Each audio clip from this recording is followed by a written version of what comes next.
Olá, seja muito bem-vindo, seja muito bem-vinda ao Cuidado Idoso. É muito bom ter você aqui com a gente. Esse é um espaço feito para acolher, informar e principalmente lembrar que ninguém está sozinho nessa caminhada.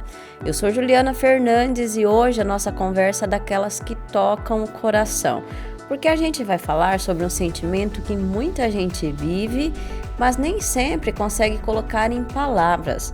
Hoje nós vamos falar sobre a solidão na terceira idade e junto com isso, vamos entender também como a terapia pode ser um caminho de cuidado, escuta e reconstrução emocional. Para esse bate-papo tão importante, eu estou recebendo hoje a psicanalista Aline Consciência. Aline, seja muito bem-vinda ao Cuidado Idoso, é um prazer enorme ter você aqui com a gente. Prazer é meu, Ju. E Aline, para a gente começar, quando a gente fala em solidão na terceira idade, estamos falando de um problema individual ou de uma questão social que precisa ser mais discutida? Sim, uma questão social, onde precisa ser mais discutida, né? Cuidar da saúde emocional do idoso é uma questão de dignidade. E quando a gente fala em cuidar da saúde emocional do idoso, essa saúde emocional vai ter pessoas que a gente vai prestar atenção, que precisa desse cuidado só lá na terceira idade mesmo? Ou é algo que já tem que vir de antes, lá dos 30, 40 ou até antes possível? Se possível vir antes, melhor ainda, né? Envelhecer com saúde, né? E saúde emocional, mental, é o que rege o nosso corpo todo. Então, quanto mais a gente cuida da nossa mente, mais a gente vai ter esse momento mais saudável aí. E hoje em dia, o que leva esses idosos a viverem essa solidão? São fatores mais familiares, sociais ou fatores estruturais? Eu acho que um pouquinho dos três, dá pra gente pontuar um pouquinho aí de cada um, né? Depende muito aí da vida de cada idoso. Tem famílias que são próximas, que dão ali aquele grupo de apoio, e tem algumas famílias que não. Aí a gente pode pontuar a questão de não ter ali tempo para estar, trabalho, e outros por uma questão mesmo de não dar toda a atenção que precisa nesse momento. E pode acontecer de a família ser próxima, mas a pessoa pode ter um bloqueio, alguma coisa que veio de um trauma e mesmo assim viver essa solidão? Pode sim. Acontece muito, né? Ali da pessoa se sentir muito preparada a vida toda para cuidar de todos da família, né? Ser aquele idoso ou aquela idosa proativa que sempre está fazendo tudo por todos, né? E depois, com a idade chegando, ela vai se sentindo ali inútil. E aí ela vai se fechando e se bloqueando, achando que ela se torna um peso para aquela família. E não mais aquela pessoa que estava ali proativa para ajudar a todos. Então, é aquelas perdas que a gente vai tendo ao longo da vida. Exato. Aí chega na velhice, começa a sentir que esse peso, disso seria importante, vai envelhecendo, ir para um grupo de terceira idade, sim. Praticar exercícios. Sim. Isso ajuda bastante, porque quando a gente fala sobre os exercícios, a gente fala sobre a serotonina ali, né? Aquilo que vai gerar dentro do cérebro, nos neurotransmissores e vai ajudar que ela tenha uma melhor qualidade de vida. Mas a gente sabe que nem todos os idosos, eles vão estar nesses grupos de terceira idade. Seria muito bom se todos estivessem, né? Sim. Mas tem alguns que não, que daí já tem um pouco mais a parte cognitiva mais rígida, já são mais tímidos, não se veem nesses grupos e aí acabam se isolando dentro do seu lar. Exatamente. Às vezes é só por isso, por não se ver, por preferir ficar sozinho. E, Aline, estar sozinho e estar solitário é diferente? É diferente. Por quê? O solitário nem sempre significa que ele não está com pessoas. Ele pode estar com muitas pessoas dentro da casa, mas se sentir assim solitário. Está se sentindo só, né? E aí entra essa questão, ele pode ser um idoso ou uma idosa que sempre esteve fazendo tudo por todos, acudindo um filho, outro, ou costurando, ou limpando o quintal, ele sempre muito ativo. E quando ele percebe que ele já não consegue mais estar nessa vida ativa, vai se fechando, vai se sentindo mais solitário dentro da própria família mesmo, vai se isolando. Tem uma questão da fuga, que é o sono, aí eles começam a ter muito sono, a querer dormir demais, a querer tomar café na cama, almoço na cama, e aí as pessoas que estão cuidando vai fazendo à vontade. Vai fazendo à vontade. E isso vai trazendo com que a solidão vá crescendo dentro dela. E nesse caso de preferir ficar no quarto, fazer as suas refeições no quarto, acaba sendo assim, um gatilho, um caminho para uma depressão. Exatamente. E quando muitas das vezes a família percebe, já está depressiva, e aí não sabe como agir. Então, aí vai para o geriatra e começa toda essa história dali de cuidar esse lado da saúde, mas muitas vezes a depressão já está presente e não foi agora. Essa depressão já está, só está explodindo mais agora. Essa solidão, então, seria uma porta para a depressão? Sim, também, né? O fato também da família querer que esse idoso, né, o pai, a mãe, o avó, fique mais tranquilo e acaba trazendo alimentação no quarto e fazendo tudo, e aí acaba forçando ali a questão da solidão, né? Sem eles perceberem, porque não é algo que eles querem fazer, mas o amor, o carinho acaba fazendo o melhor por eles ali. Em casos assim, é sempre melhor a família estimular. Não, saia da cama, sim. Venha jantar, almoçar com a gente aqui. Estimular esse lado para que a pessoa esteja ali entre outras pessoas. Sim, né? Só é importante pontuar, Ju, que às vezes tem famílias que realmente eles chamam, né? Vem almoçar aqui, vem tomar café. Mas o idoso é mais teimoso. Mas mesmo. O idoso, se ele tiver com depressão, ele não vai ter o ânimo e a disposição para ir. Aí é uma chave que precisa estar bem ligada para que observe, opa, tem algo errado, não é só uma questão da solidão, né? E essa solidão, quando a gente fala de um idoso, na vida dele, qual que é o impacto, além do emocional, na saúde física dele? A nossa saúde emocional, ela é totalmente ligada à nossa saúde física, né? Nós falamos aí sobre as doenças psicossomáticas, né? Principalmente diabetes, que tem a questão emocional e entre outras, dores no estômago, enxaqueca e tudo mais.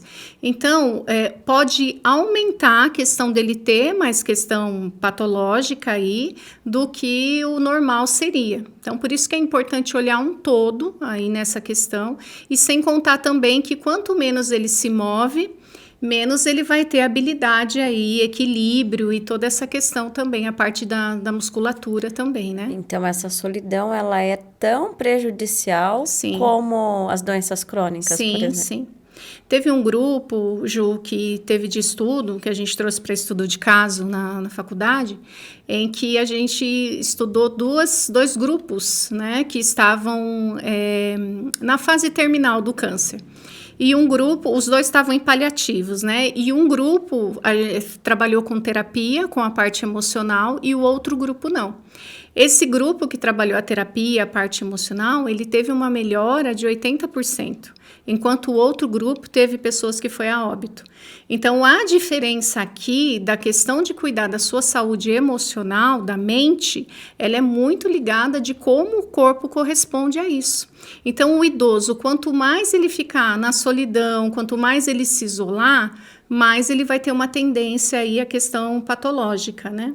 E como que os familiares, os cuidadores, quais os sinais que eles têm que prestar atenção para ver que aquele idoso ele está nesse sofrimento emocional? O primeiro ponto é a questão até mesmo do banho.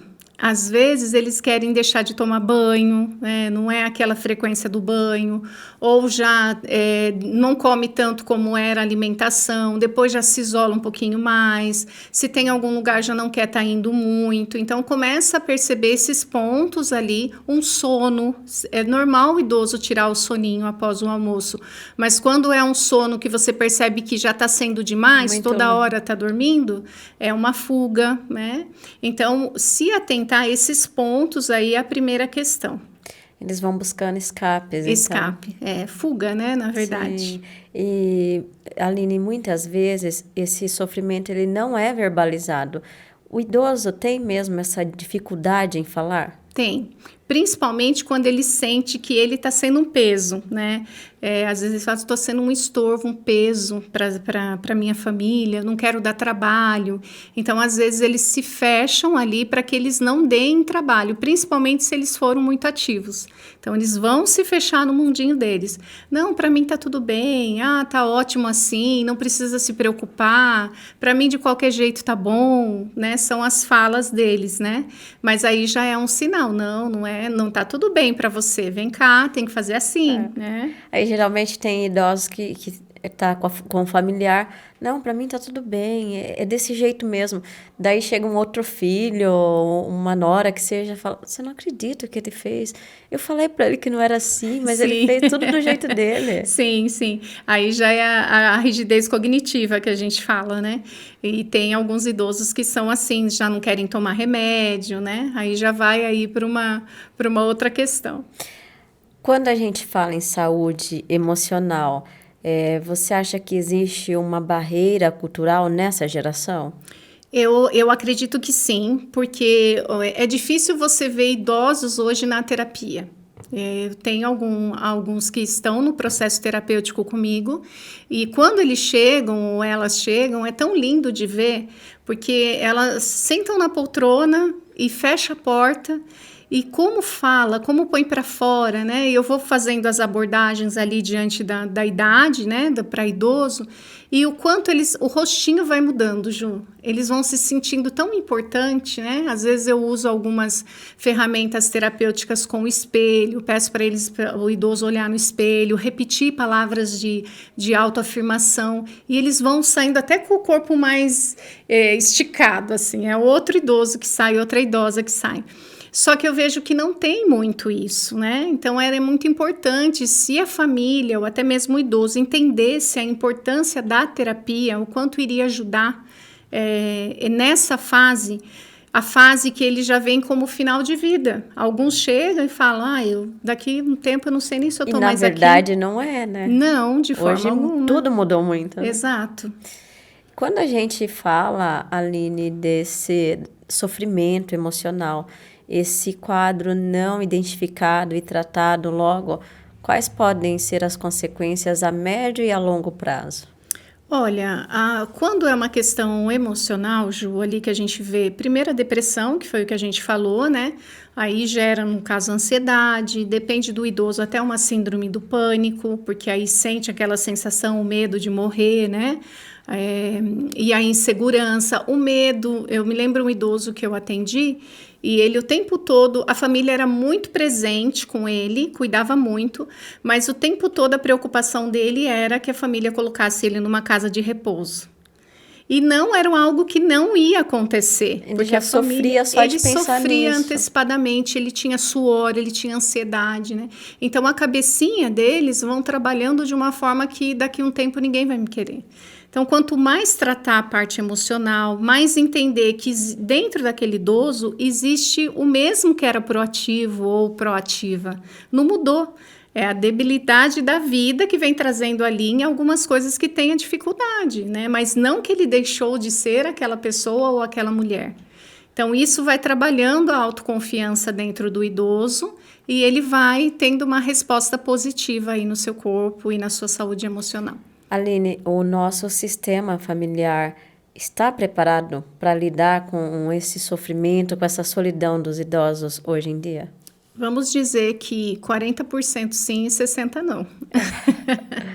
Até porque, Ju, a gente nem falou ainda a questão da demência, né, do Alzheimer, que é muito delicado, né? Então, lógico que quando chega, a terapia vai funcionar no caso da demência e do Alzheimer, vai ajudar na questão de um todo, mas chega um tempo já não mais, né? Então, enquanto esse idoso está ali, tem algumas lembranças, mesmo que seja a perca de memória seja curta, né? Aquela de longo prazo, que às vezes a demência tem a perca da memória de curto prazo, né? De mais momentânea. Ele lembra das coisas passadas. Então, nesse momento, senta com o idoso, pega um álbum de foto, olha, mãe, vó, isso aqui é você, lembra? O que você fazia? Traz esse momento de bem-estar ali, vai gerar serotonina dentro desse idoso, dessa idosa. Aí ele vai, nossa, eu tocava, eu cantava, olha aqui o que você fazia. Então, trabalhar essas partes com o idoso ajuda a autoestima a melhorar. E melhorando a autoestima, acaba gerando ali mais serotonina, né? E é muito importante a família entender isso, né? Porque em Sim, casos assim, e eu tenho uma amiga que tem... A mãe está com Alzheimer. E daí, a família precisa fazer isso que você falou. Só que a família fica triste, essa minha amiga... Ai, acredita, ela não lembra mais de mim. Então, aquilo causa uma tristeza, de se entender. sim, Só que mesmo a gente precisa entender isso para ajudar a pessoa. Que é a pessoa sim. que está precisando de ajuda nesse momento. Exatamente, porque quando o idoso está no Alzheimer, é o tempo todo como se eles estão perdidos, eles não reconhecem muitas vezes o lugar, né, o local. Então, entra o choro, entra o desespero.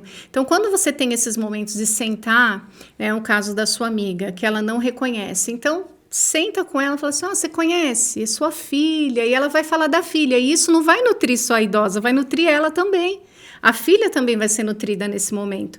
Então, trazer aquilo que possa despertar alegria tanto nela, na mãe, quanto nela também, né? Então, quanto mais trabalhar esses pontos com o idoso, escrever carta, Ju.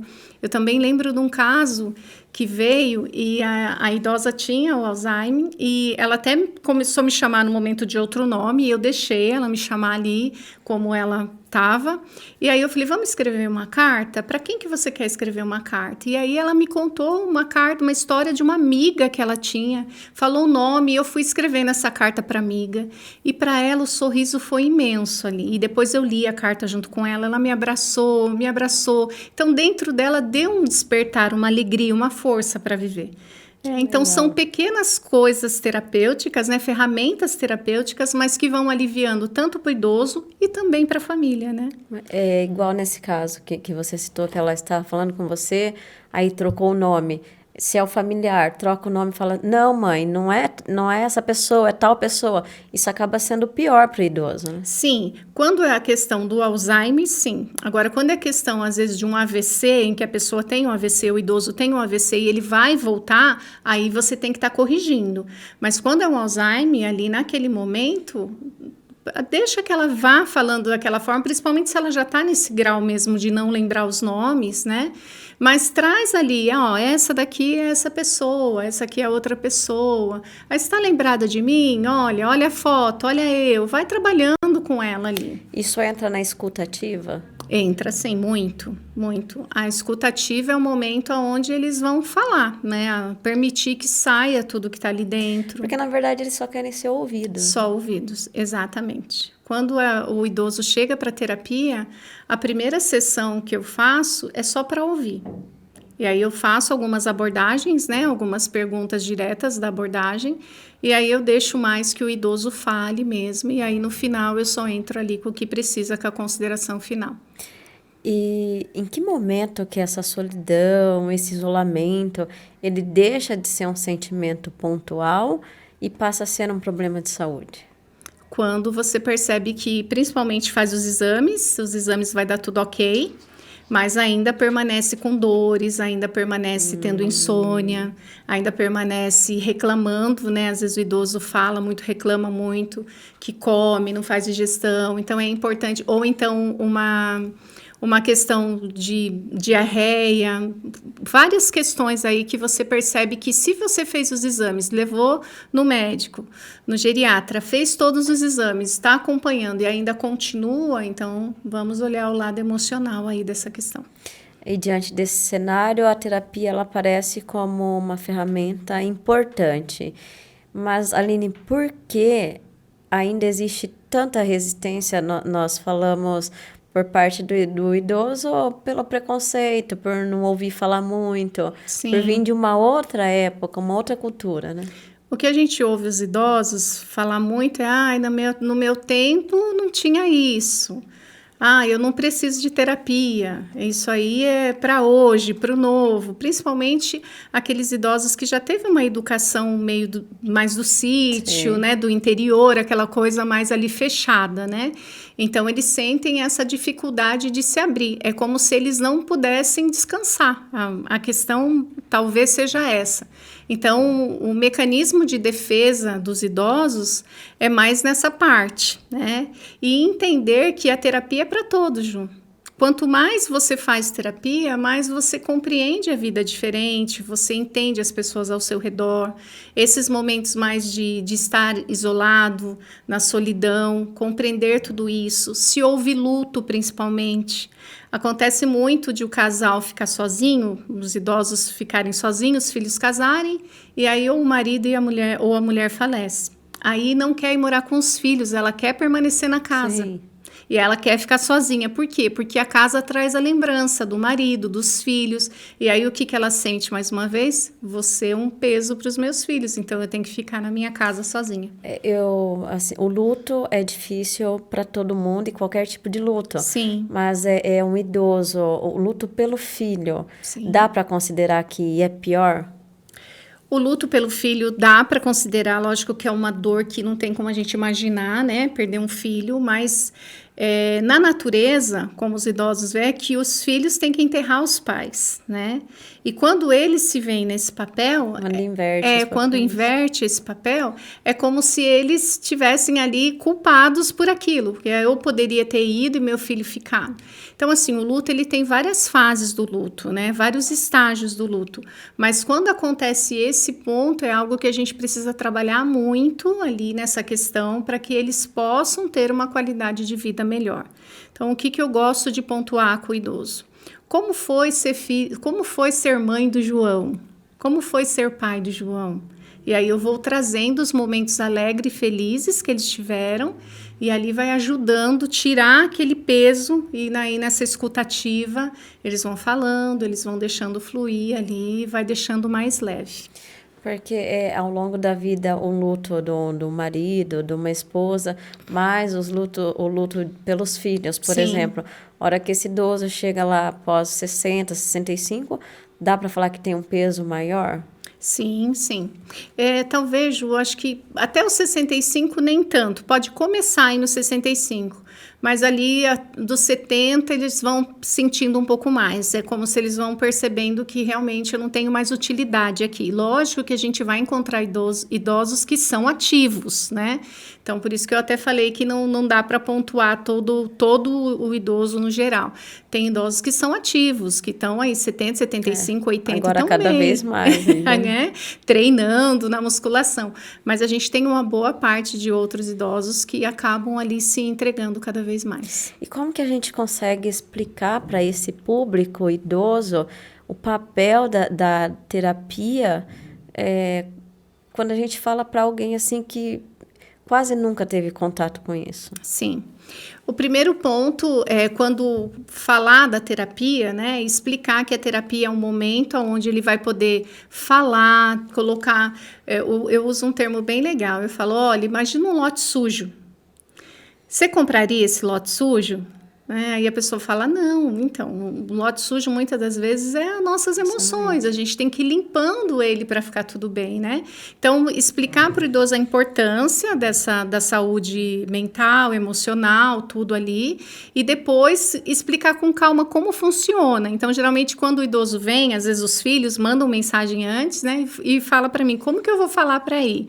Ela fala que vai vir aqui para eu ter uma conversa, que eu quero conhecer como é que está. Aí o idoso vem, aí eu faço a primeira abordagem, aí pronto, já se apaixona, Ju. É porque eu conheço muitas pessoas que, se você falar em terapia, isso é pra doido. Eu não sou doido. Exato. Eu não preciso disso.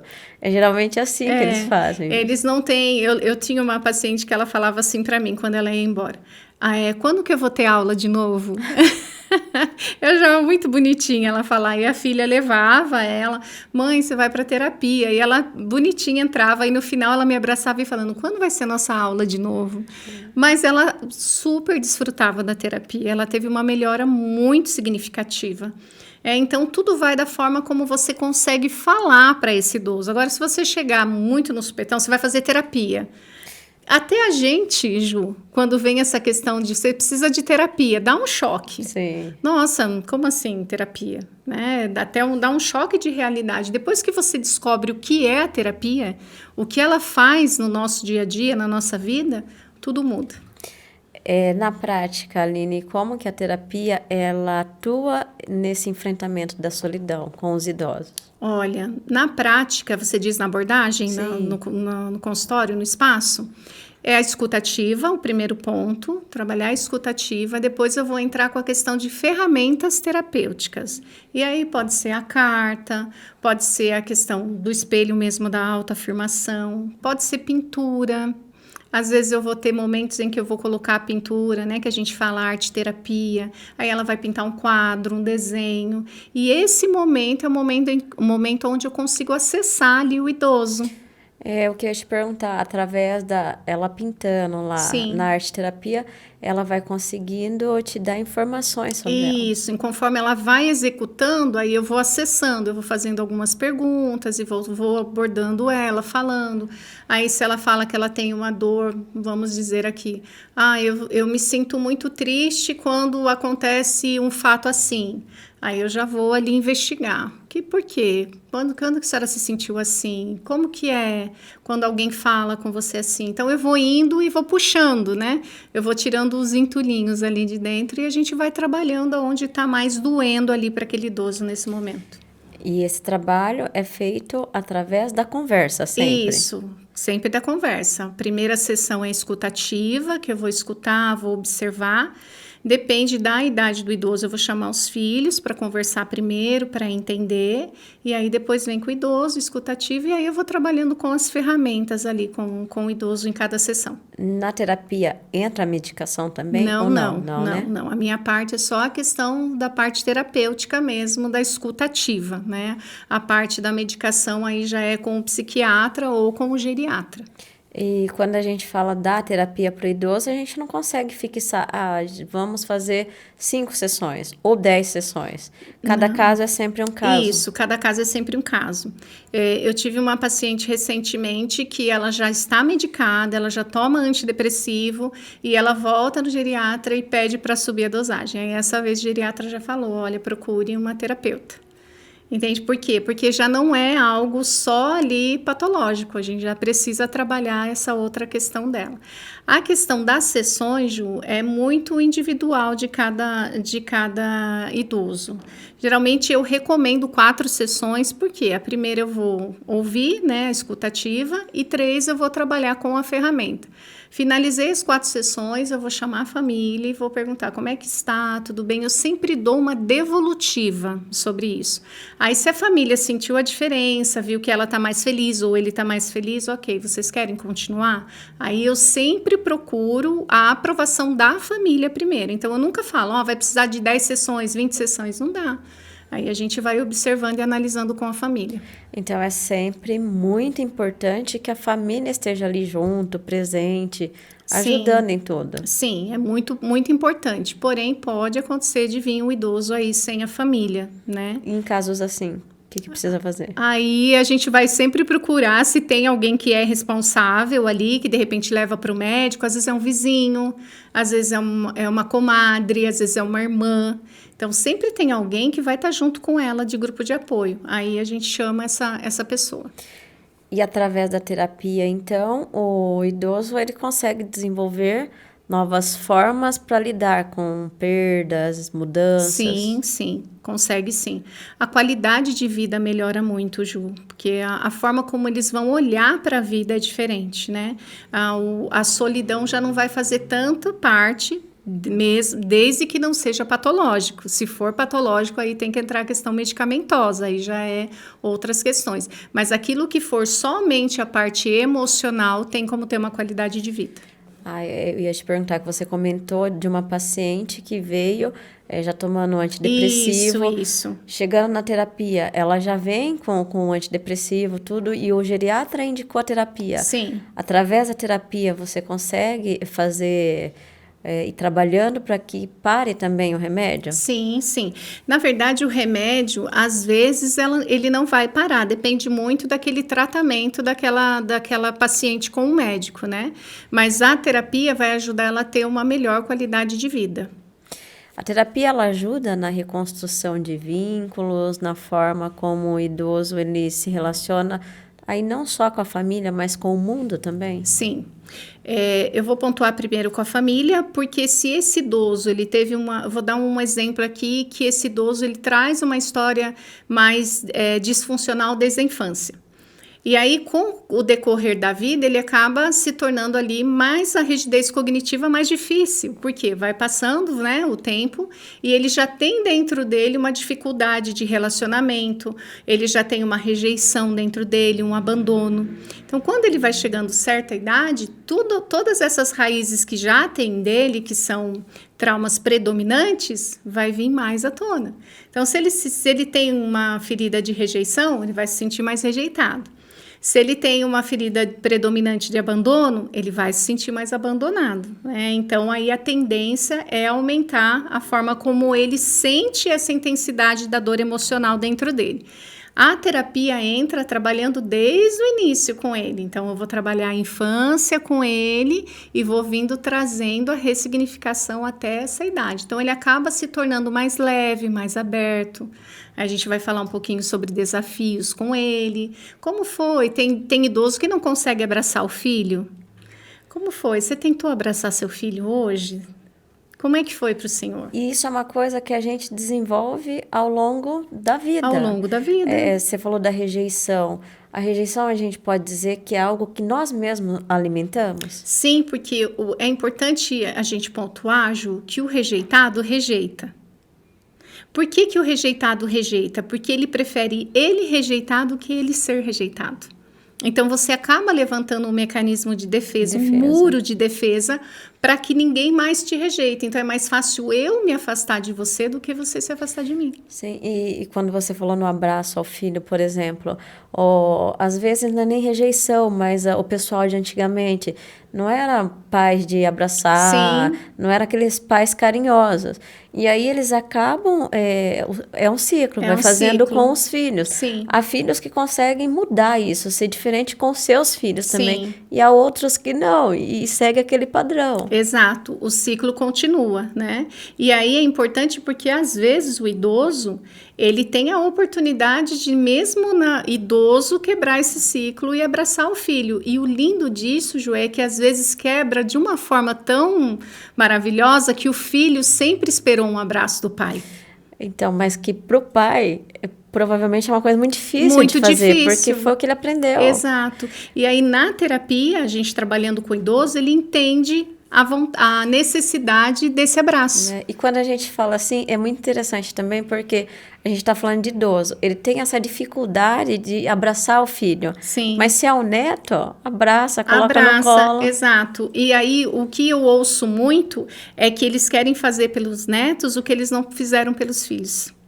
É muito, muito interessante esse ponto, né? Mas tem casos de idosos ter conseguido abraçar os filhos mesmo quando não tinha dado nenhum abraço. E aí o filho que recebeu o abraço caiu no choro, porque sempre sonhou com o abraço do pai ali. Então, você vê que além dele ter tido uma qualidade de vida, né? Quebrou um ciclo do filho também, né? Um ciclo ruim, né? Sim, exatamente. E, então, a gente pode falar de que existe uma melhora comprovada na qualidade de vida de um idoso que ele faz esse acompanhamento. A terapia, sim. E aí, a forma como eles enxergam o mundo também, né, Ju? Porque aí depois que você começa a trabalhar os seus traumas, a sua forma de ver o mundo é transformada. Existe, Aline, um processo de adaptação desse idoso à terapia? A gente pode falar assim que existe uma curva mais lenta ou não? Olha, Ju, vai de cada um, né? Já aconteceu de eu pegar pessoas, porque assim, a terapia é importante a gente pontuar que 10% é com a terapeuta, 90% com a pessoa da terapia, né? Então, se ela está aberta para isso, ela vai ter uma melhora, né? Então, só que acontece, das vezes, a pessoa não querer se entregar ali para terapia. E aí não tem o que possa ser feito nesse caso. Se já foi, aí eu observo, chamo a família, olha, leva para o médico, fala essas questões, que está muito triste, que não está muito desmotivada, para ver o que o médico vai falar. Fazer exames de vitamina B12, vitamina D, tudo isso é necessário. Se a família fez tudo isso, observou, tá tudo ok, ela vem para terapia, ela começa a fazer, e aí ela não quer dar continuidade, aí a família tem que encontrar uma outra forma. Mas eu posso dizer para você que até hoje, eu acho que nem 2% chegou a pegar um caso como dar essa caída aí. Então, e daí a gente está falando de alguém que começou e não deu continuidade. Isso. E quando é um idoso que ele, hora que fala, ele já se recusa, ele não quer, não tem jeito, como que a família ela pode agir sem invadir, sem forçar? Se é um caso que o idoso não quer de forma nenhuma, aí pode entrar com essas ferramentas aqui que eu até falei, a questão de pegar um álbum de foto, vamos escrever uma carta, vamos dar uma volta no bairro, vamos ver o que você gosta de fazer, sempre tá ali motivando nessa questão. Mas é interessante que o álbum de foto e a carta, Ju, funciona demais, porque eu chamo a carta escrita terapêutica, na verdade. Então, a escrita terapêutica, ela ajuda muito, porque é a hora que eles tiram o que eles estão sentindo e transmite para o papel. Pode ser uma carta para uma irmã que já foi, mas ele tira aquele sentimento que está ali dentro. O importante é isso, tirar. Exatamente. A chave é essa, a cura vem pelo falar. Então, quanto mais consegue, porque depois que tirou, quando ele está falando para outra pessoa escrever a carta, ele está tirando, ou ela está tirando. Ou então pode pegar uma foto lá e colocar aqui do lado. Vó ou mãe, lembra dessa foto? Que dia foi esse? Ah, foi tal dia. Vamos falar sobre esse dia? A senhora vai falando, o senhor vai falando e eu vou anotando. E aí ele vai começar a falar e você vai escrevendo. Depois você lê para ele ou para ela. Então, são escritas terapêuticas que pode funcionar com o idoso. Então, não é só escrever. Terminou de escrever, Lê é em voz importante alta. que você leia. Essa questão de ler em voz alta, é importante, Ju, a gente pontuar e eu até explicar sobre isso. O nosso cérebro, ele não entende que passado é passado. Então, tudo que aconteceu para ele é o agora. Quando você escreve uma carta, você tira o que você está sentindo, põe no papel e depois você lê em voz alta, o teu cérebro, as tuas células de memória estão recebendo essa nova informação. Então, é o agora. E aí vai mudando a forma como você pensa sobre essa questão. Então, o idoso, ele vai passando uma nova informação ali, tira aquela questão dele, eu sou um peso, tal. O que você fazia? Vamos lá, pro vô, pai, vô, o que você fazia? Eu era sapateiro. Nossa, como que era ser sapateiro? Conta pra mim, vou escrever aqui enquanto o senhor me conta. Quando eu era sapateiro, eu fazia isso. Nossa, ia muita gente. Como que o senhor se sentia? Me sentia assim. Você vai anotando. Vamos ler agora, vô? Vamos ler, pai? Aí você lê em voz alta, ele ouve aquilo.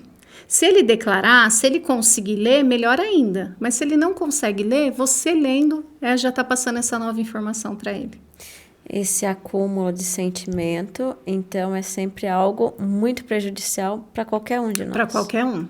É o que eu falei, é o entulho, né? A gente vai só colocando os entulhos ali dentro. Chega uma hora que sufoca. Então, um trauma vai puxando o outro trauma e aí vai seguindo ali os entulhos sempre maiores dentro da caixinha aqui. Aline, e existe um caminho possível de prevenção ou a gente consegue, que a gente consiga ainda mais atuar ou só quando o problema está instalado mesmo? Talvez a prevenção, Ju, seja já fazer terapia antes de chegar nessa fase, né, de estar idoso. Envelhecer aí com a saúde emocional em dia. Mas é algo que nem todo mundo aceita bem essa questão. Alguns, como você pontuou, acha que é desnecessário, que é besteira, né? Até começar a fazer a terapia. Então, talvez aí o que a gente poderia evitar é já trabalhar com esses idosos antes de chegar a esse ponto aí deles estarem nesse mundo da solidão. Os idosos, os familiares que estão ouvindo a gente agora, um idoso que ele consulta só pelo SUS, Sim. ele consegue passar por uma terapia pelo SUS? Então, consegue, mas aí o médico teria que fazer uma indicação, né? Eu sei que Mas tem, já é possível. já é possível. Eu sei que tem psicólogos no SUS, né? Aí é no caso psicólogos mesmo que vão trabalhar mais a parte comportamental, mas é muito positivo também. Mas aí não é com o terapeuta especializado só nisso. Não. Aí, no caso, não é com a questão de trabalhar os traumas e nem a parte integrativa, né? É a questão mais da parte comportamental do idoso. Quando a gente fala de trabalhar os traumas, dá para falar assim, um idoso que ele se isolou por perda só, e um idoso que se isolou por perdas e traumas. Quando tem trauma, é mais difícil? Olha, Ju, na verdade, todos nós temos traumas, né? Quem não tem trauma, todos nós temos traumas. E isso pode vir até da nossa gestação. Se a nossa mãe levou um susto na gestação, mudou a temperatura do útero, pronto, a gente já tem um trauma, né? Então, o trauma, ele faz parte da vida. Lógico que a perda... Aí é uma questão que se foi algo ali que aconteceu um luto ou um casamento, a gente vai trabalhar esse ponto, mas quando a gente vai observar o genograma da história, a gente vai acabar encontrando outros traumas. Por quê? Uma pessoa que fica muito mal numa separação, não que toque, lógico, separação sempre é ruim, sempre é algo que ninguém gostaria de passar, não deixa de ser um luto. Mas quando a intensidade da dor é muito grande, é aquela dor que rasga o peito, que você quer buscar por justiça própria, que você quer sempre estar mostrando que o outro lado é errado, você observando o genograma vai ter algum momento ou de abandono ou de rejeição. Porque aí a ferida maior está prevalecendo nesse momento, entende? Então, quando o idoso chegar, se a proporção dessa perca está muito grande, a gente vai para o genograma da história, a gente vai entender outras questões. Sempre vai ter uma raiz daquele problema. Exato. É exatamente quando a gente olha lá uma árvore, né? A gente olha aquela árvore bonita, com a copa muito grande, mas você olha embaixo, tem várias raízes. E essas raízes podem ser várias questões, rejeição, abandono, injustiça, né? Então, tem muitas questões aí que mexem bastante. E quando a gente fala em idoso, nesses traumas, nas raízes, quando chega para terapia com você vai buscar essas raízes, puxando lá do pai, dos avós, dos bisavós. É necessário isso também? Sim, é necessário. Lógico que eu vou com muito cuidado, né? Não que eu vá desestabilizar o idoso de forma alguma. Geralmente, as minhas primeiras sessões ali é a escuta. Nesse momento, eu já observo como é que é, qual é a dor maior, predominante ali, se é algo que está trazendo um prejuízo interno para esse idoso. Aí, se é um caso, aí eu volto lá na infância, né? Ou então na gestação. Mas se não, eu vou trabalhar de uma outra forma para que eu não mexa muito no profundo, para não desestabilizar esse idoso. No consultório, qual que é o tempo ideal para terapia? Ou não dá para fixar também? 50 minutos. Geralmente as abordagens, né, as sessões são 50 minutos, mas nem sempre eu deixo nos 50 minutos. Vai 1 hora, às vezes até 1h10. Eu não deixo que a pessoa saia da minha sala ali sem ela estar bem, sem ela estar se sentindo aliviada, sem um exercício de respiração que ela fale. Eu pergunto, como é que você está se sentindo? Ela fala, estou me sentindo bem. Eu falei, então, a gente se vê na próxima semana. Aline, para a gente encerrar, diante de tudo isso que a gente conversou, qual que é a principal orientação que você deixaria hoje para idosos, familiares e cuidadores que estão lidando com esse período de solidão? E aproveita também já para compartilhar seus contatos para quem precisa buscar essa ajuda. Sim. É o que eu abri falando, né? Cuidar da saúde emocional do idoso é uma dignidade de vida, né? Porque para que eles possam ter uma melhor qualidade de vida. A gente tem idosos que são acamados, né? Então, é difícil essa questão. Mas aí como que eu levo para terapia acamado? Hoje em dia tem online a terapia, dá para ser feito. O importante é lembrar que isso traz uma dignidade de vida e uma melhor qualidade de vida para os idosos, né? É isso aí. Os seus contatos. Aí eu vou passar o contato aqui do meu espaço, é Florescer Espaço Terapêutico, é o 15 98162 3209. E a rede social é Aline Psicanalista, Aline _psicanalista. Aline, quero te agradecer por aceitar o nosso convite, participar do nosso Cuidadoso e ajudar a esclarecer tantos pontos, né, que são muito necessários. Sim, eu que agradeço, Ju, pela oportunidade. Foi um prazer estar aqui com você nessa tarde. Prazer é todo nosso. Então, gente, a nossa conversa de hoje traz esse alerta muito importante. A solidão na terceira idade não é algo simples e muitas vezes passa desapercebida no dia a dia. Ela pode estar ali silenciosa, mesmo quando tudo parece estar bem. Por isso, é necessário olhar com mais atenção, escutar de verdade, dar espaço para esse idoso se expressar. Isso faz toda a diferença. E quando for necessário, buscar, é claro, a ajuda de um profissional, que também é um passo extremamente fundamental. Para você que está aí do outro lado, se em algum momento você se identificou com essa conversa, saiba, você não está sozinho.